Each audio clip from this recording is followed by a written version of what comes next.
Чтобы отправить личное сообщение на форуме, вам необходимо авторизироваться.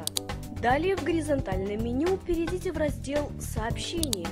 На открывшейся странице вы увидите меню, с помощью которого можно отправлять, получать и просматривать входящие и исходящие сообщения. Чтобы отправить сообщение, зайдите в подраздел «Новое сообщение» и заполните необходимые поля: имя получателя, тему сообщения и сам текст. Внимание! Перед отправкой сообщения в соответствующем поле укажите слово с картинки и нажмите кнопку «Отправить сообщение». После этого вы автоматически перейдете на главную страницу раздела «Сообщения».